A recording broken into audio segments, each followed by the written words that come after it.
Salam Guru Penggerak, bersama saya Tatin Sukrihatin. Kali ini saya ingin mengungkapkan bagaimana masa depan setelah menjadi guru penggerak. Sebagaimana yang diketahui, apa saja sih nilai yang harus ada dalam guru penggerak? Yang pertama, yaitu keberpihakan kepada siswa. Lalu yang kedua, bagaimana kita bisa membuat suatu kolaborasi. Lalu selanjutnya, bagaimana kita bisa merefleksikan diri. Lalu nilai selanjutnya, bagaimana kita bisa mandiri dan bagaimana kita bisa selalu berinovasi.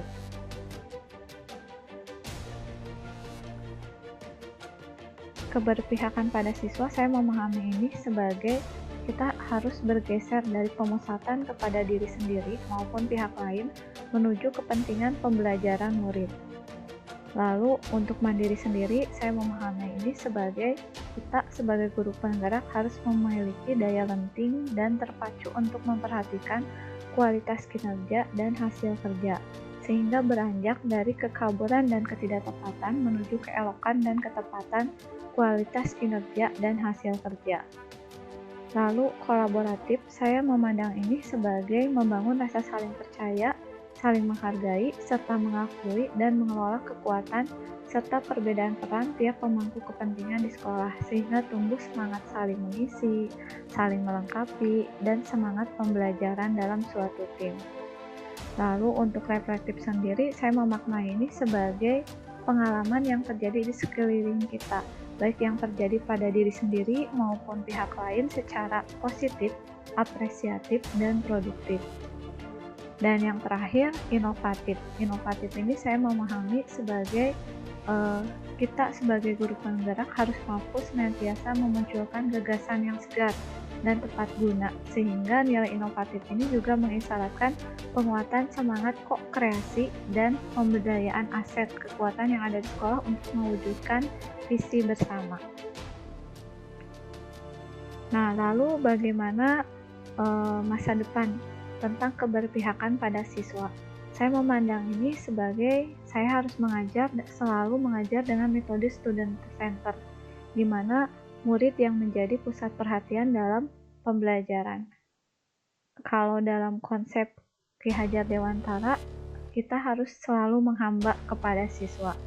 Atau saya selalu ingat teori pisang goreng, di mana teori pisang goreng ini bagaimana kita bisa menyajikan pisang goreng yang enak tidak hanya digoreng saja, tapi dikasih keju, lalu dikasih coklat, dan sebagainya. Maka kita harus membuat pembelajaran seperti itu.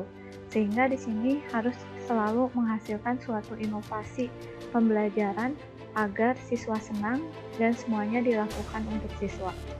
Lalu keberpihakan kepada siswa juga saya memandang ini suatu saat nanti harus selalu mendorong siswa untuk selalu mengembangkan potensi dirinya.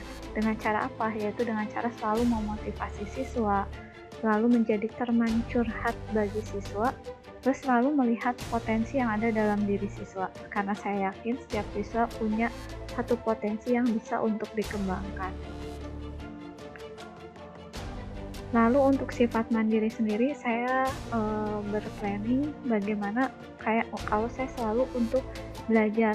Nah, belajar itu bisa melalui pelatihan, lalu bisa melalui buku, atau bisa belajar dari pengalaman orang lain, ataupun pengalaman diri sendiri.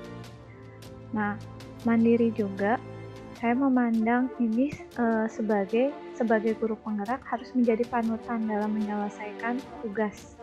Lalu harus punya target dan tujuan dalam menyelesaikan tugas, dan yang terakhir harus mendukung segala kegiatan sekolah, sehingga kita harus menjadi yang terdepan ketika ada pekerjaan dari sekolah. Nah, lalu kolaboratif ini bagaimana kita selalu menjadi leader yang bekerja dalam tim. Seperti apa kolaboratifnya? Misalkan kolaboratif dalam pengerjaan kegiatan sekolah. Saya contohkan di sini akreditasi. Bagaimana saya bisa memecah pekerjaan ke dalam beberapa bagian, lalu nanti saya mencoba pembagian tugas pekerjaan ini agar setiap orang punya job desk masing-masing, lalu mengerjakan tugas dengan metode memecah gunung. Nah, memecah gunung ini seperti ini. Jadi saya coba membuat satu kertas-kertas yang dimana ini nomor-nomor akreditasi yang ada bukti akreditasi yang harus dikerjakan oleh setiap guru, sehingga nomor-nomor ini kita seperti kartu menu, kita coba mengerjakan satu per satu. Nah, lalu setelah semua terkerjakan harus ada evaluasi dalam pengerjaan tugas.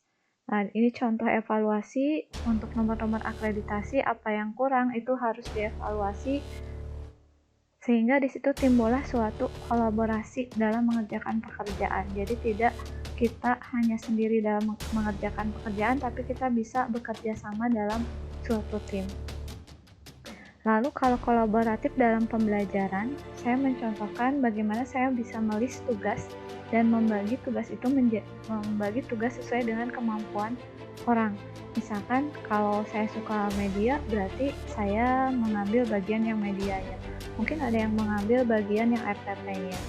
Nah, lalu kita coba kerjakan tugasnya, lalu kita coba laksanakan pembelajaran. Setelah itu harus ada evaluasi dan diskusi. Bagaimana apa yang kita kerjakan itu apakah sudah cocok terhadap materi tersebut atau tidak, apa kelemahannya itu yang harus diperbaiki. Lalu reflektif. Untuk reflektif ini, bagaimana saya bisa mengevaluasi dalam pembelajaran dengan cara meminta saran dan kritik dari siswa, lalu meminta teman menjadi observer, lalu mengevaluasi menurut pengalaman sendiri. Nah, lalu mengevaluasi pekerjaan di luar pembelajaran. Kita bisa meminta teman sejawat untuk memberikan penilaian atau lewat angket online. Contoh angket online, planningnya mungkin seperti ini, bisa dibuat dalam Google Form lalu ditempel.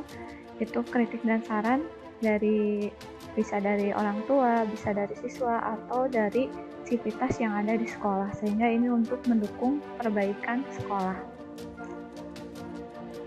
Lalu inovatif. Inovatif di sini saya mencoba memecah inovatif dengan misalkan membuat inovasi dalam pembelajaran. Nah, dalam inovasi dalam pembelajaran itu saya coba untuk membuat ke dalam jurnal pembelajaran, sehingga tidak hanya manfaatnya dirasakan sendiri, bisa dimanfaatkan oleh orang lain. Nah, yang kedua, inovatif di sini bagaimana bisa mendorong siswa untuk berlaku inovatif. Nah, contohnya ini hasil karya siswa membuat jam dalam bentuk matematika. Lalu menciptakan komunitas inovator. Nah, menciptakan komunitas inovator, saya sudah di sekolah sudah ada SK untuk inovasi, yang SK itu nanti dipakai untuk membuat buku inovator. Lalu selanjutnya menciptakan komunitas pembelajaran. Menciptakan komunitas pembelajaran ini dalam jurnal, kita sendiri buat jurnal dan mendorong orang-orang untuk membuat jurnal. Karena dengan seperti itu berarti ada inovasi-inovasi dalam bidang pembelajaran.